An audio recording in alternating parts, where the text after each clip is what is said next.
So today we're going to be looking at a fully meshed 4-switch environment. We're going to be looking at layer 2 and some of the options we have with layer 2. Now, demystifying some of the layer 2 stuff can be pretty intense, especially when it comes to spanning tree, figuring out, route paths, port costs, which ports are, preferred over others. So today we're going to be looking at these 4 switches, and we're going to see that each switch has potentially 4 paths to get to a destination. In this case, you're going to see that we have 1, 2, 3, 4 different triangles. The triangles represent the broadcast storm domain. In this case, you'll see that, say, iOS layer 2 1 can get to 4, but it can get there through 2, through 3, through 2, through 3, through 3, through 2, and then back down to 4. So if there was a broadcast sent on a VLAN, it could potentially replicate out and cause a broadcast storm in our entire environment. Now, looking at the terminal multiplexer, we have the ability to provide commands to all the switches at once. So if I do show interface status, you'll show all of the interfaces, as you can see here, as they're connected within the devices. So I already came in here to interface gig 0/1. When you do a switch port mode trunk, it tells you that the encapsulation is auto. We can't put it in a trunk mode if the trunk encapsulation is auto. So what we have to do is we have to do a switch port trunk encapsulation .1Q. Once we do this, we can turn them into trunk ports. Now what this is going to allow us to do is to have multiple VLANs crossing all of our links. So if we do a show interface trunk command, it's a do show interface trunk command when you're at the config mode.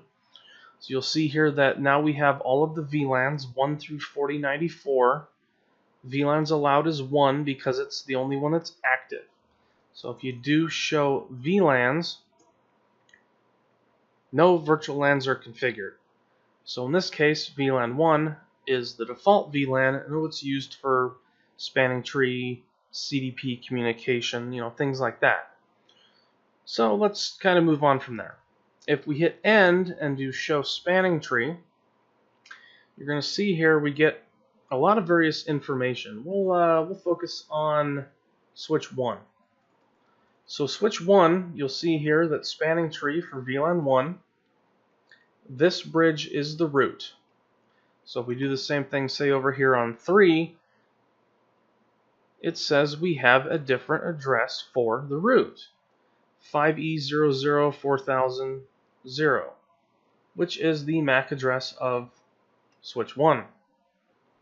Now this will also tell you the cost to get to the route bridge and the exiting port to get to the route bridge.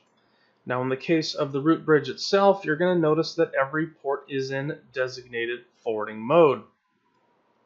That's because route ports are what are used by switches to designate which path to take in the network to get to the route bridge. You'll also notice here, when we look at spanning tree, we're running the IEEE, which is the per VLAN spanning tree. I don't believe this is even the rapid spanning tree version, so this can take up to about 30 seconds to converge if we were to change something. But to my point, we have route ports, which are in forwarding, and alternate blocking ports, which will not send data traffic. They will, of course, send CDP traffic and spanning tree traffic, but they will not send data traffic, as these links represent a bridging loop. So if we come over here and we see, okay, gig 0/1, that's in blocking, show CDP neighbor, you're going to see here that they still communicate on all of those ports, even the ones that we're blocking. Gig 1/2 as an example. Come down here, 1/2, it's turned off. Now one of the things we haven't done so far make this easy on ourselves. Let's do a config t host switch 1. Down here we'll have a config t host switch 2. Config t host switch 3. And lastly, config t hostname switch 4. Now you're going to notice here when we do a show CDP neighbor, we're going to have the original switch values. That's because these need to age out.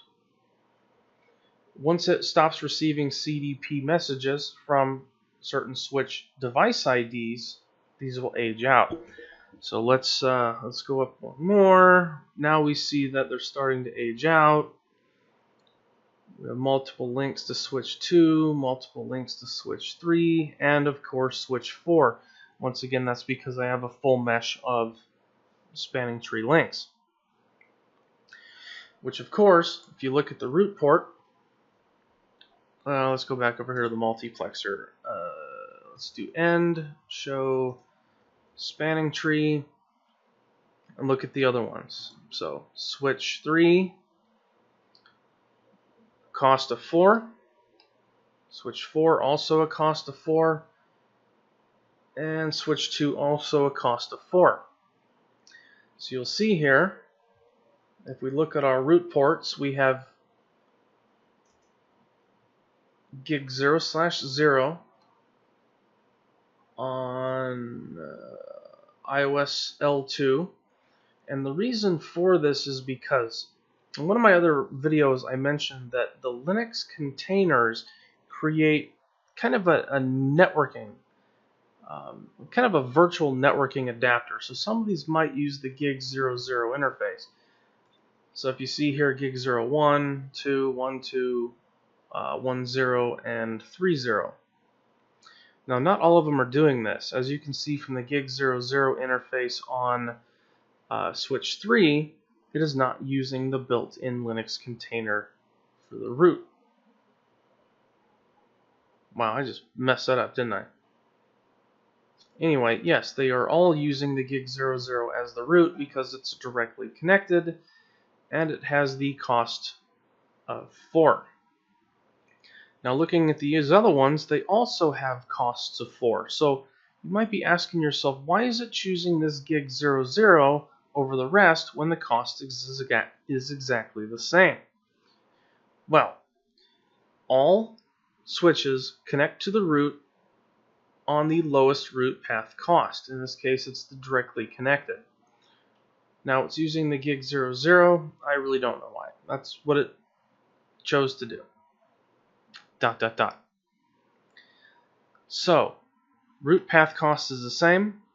What does it revert to?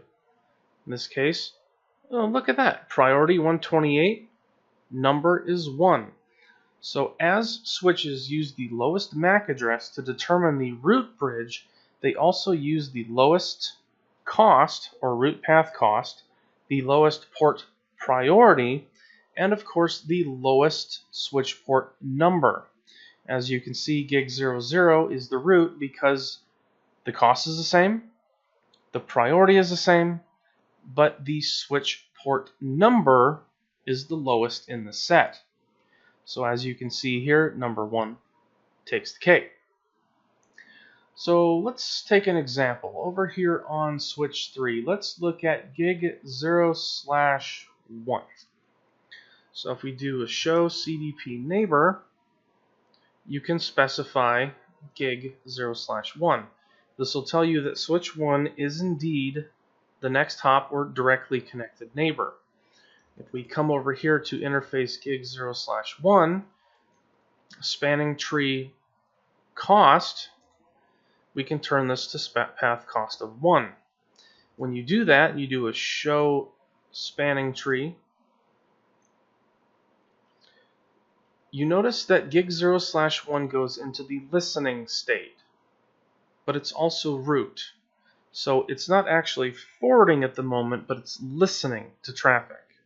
By changing this root path cost, you're gonna notice now that the root has changed to gig 0/1, and it has went through the discarding, listening, learning, and next it will go through the forwarding state. Now, like I said before, with the IEEE standard, it's using the regular per VLAN spanning tree, which can take up to 35 seconds plus 2. So 20-second max age, 15-second forward delay. This will get us into our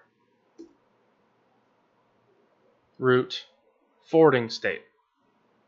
So you notice what we did here was we changed the root path cost from 4 to 1. So now that the path cost is lower, it becomes the root. So let's try this again with a different switch. How about switch 2? So switch 2, we have gig 0/1 also. Config T, interface gig 0/1, port, I guess that doesn't work on that one, spanning tree, port, priority, and you have a port priority in increments of 32. So if you subtract 32 from 128, what do you get? 96. So when you do the 96,